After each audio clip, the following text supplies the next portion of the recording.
Hey guys, what's up? Back in the studio today. I figured I'd talk quickly about quantizing audio, not MIDI, to groove templates in Logic.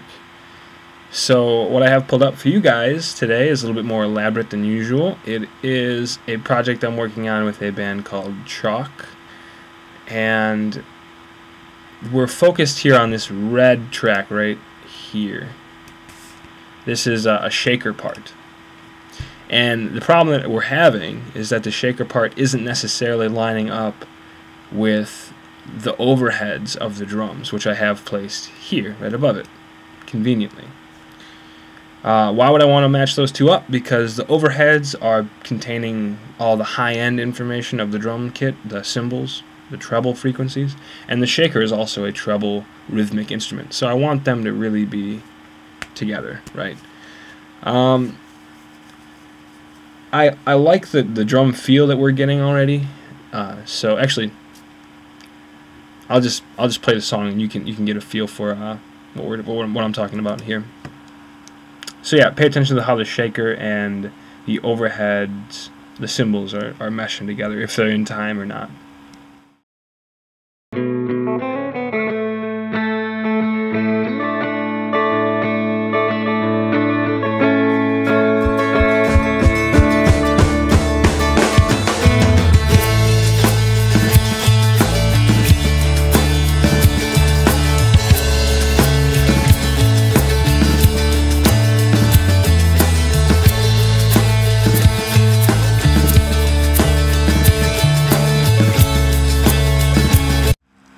Okay, the first kind of shaker hit is kind of shaky. Also, the shaker starts to run ahead of the drums right in here.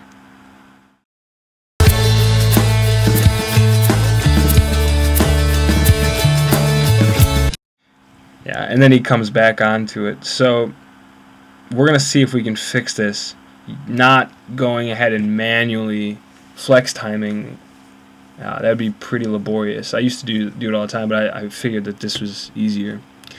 So first thing we're going to need to do is analyze our audio files. So I'm going to take just one of the overheads. I have a left and a right. I'm just going to take the one closest here. It doesn't matter. It's arbitrary. You could just as easily take the left one. But so I'm going to take this one and I'm going to cut it to the size of my shaker part. And you'll see why in a sec. So I'm going to set my locators to the size of the red shaker part, and then I'm going to click my overhead, and I'm going to go crop, and it's going to crop it to the size of that one. Now if I do undo, it's going to put everything back, but leave the cuts that it made, because it does it in that order. It'll make the cuts, and then it'll delete. So it's a two-step process. If you just do undo, you'll get them back with those cuts in there. No crossfade, splicing, everything's seamless. There's just two cuts made. So that's a little easier than, I guess the marquee tool would work just as well too. But that's just a quick tip for you. So now, why did I do that? I want to make the groove template out of the overhead, out of that chunk, because I want to match the shaker to the groove of this overhead. All right. I don't want to match this shaker to straight 16th notes or 8th notes, because that may or may not lie with what the drummer played on his acoustic set.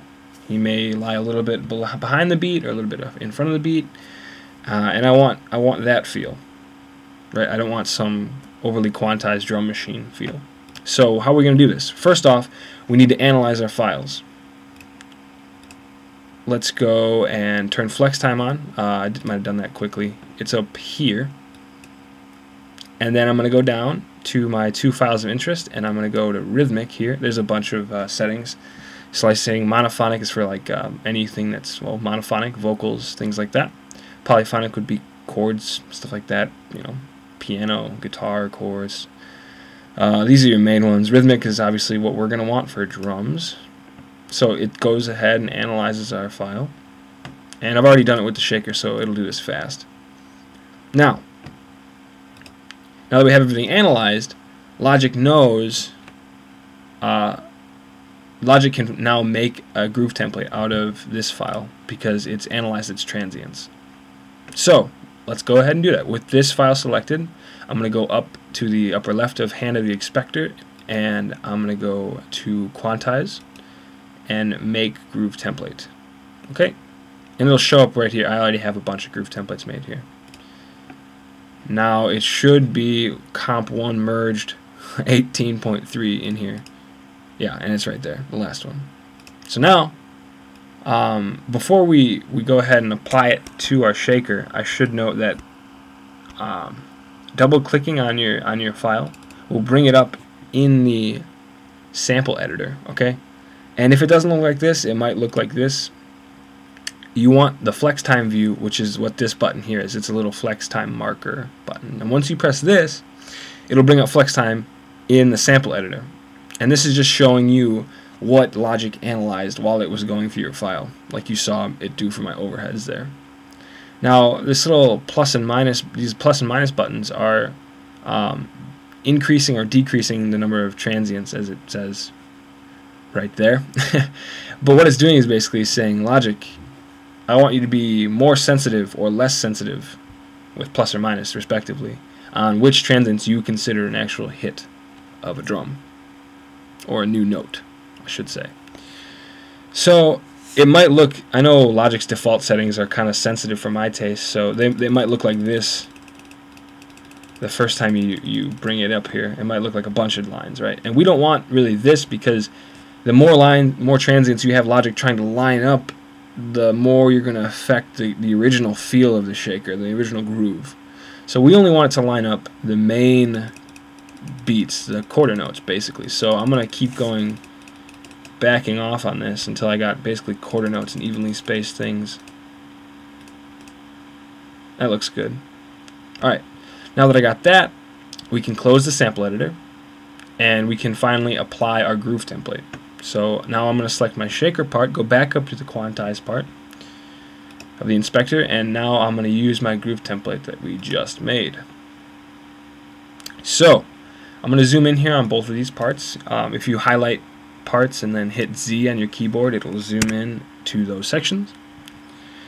And it looks like it's lining things up pretty good. I mean, nothing stands out like it's being squashed drastically or anything like that. And everything's lining up on the pretty much on 1, 2, 3, and 4. There's a little bit of in between here. Yeah, but it looks good. So let's go ahead and hear a before and after of that shaky part we just kind of diagnosed between 17 and, what was it, 20? Yeah. So listen for how the shaker's riding ahead without, and then I'll show you with if it fixed it.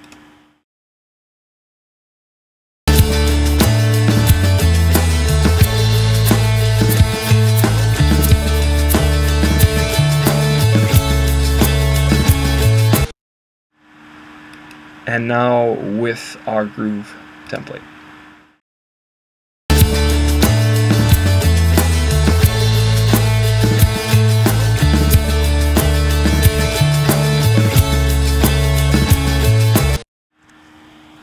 Much better. I mean, it's not riding ahead anymore, and I'm really happy with that. It saved me, I mean, you saw, if you know how to do this, it takes like 5 minutes to do, rather than going in here and flex timing manually. That would take forever, right? I mean, I'm sure you guys know how to flex time and you know how laborious it is, but this saves you some time to have Logic just do the dirty work for you. So yeah, groove templates are handy, and if you zoom in here, you can actually see what it's doing. It lines up the closest transient that it found to your groove template and lines them directly up, like this one here. This first one lines up our quarter notes with the closest transients of the overhead one. You can see they're perfectly lined up. So that's what it's doing. And that's what we wanted, right? We wanted the overheads to mesh with the shaker because they're both treble frequencies. Yeah, that's it pretty much. I think that's pretty self-explanatory, and I'm pretty excited to finish this song, actually. We're recording vocals tomorrow. So until then, I'll think of something else to give you guys some tips about.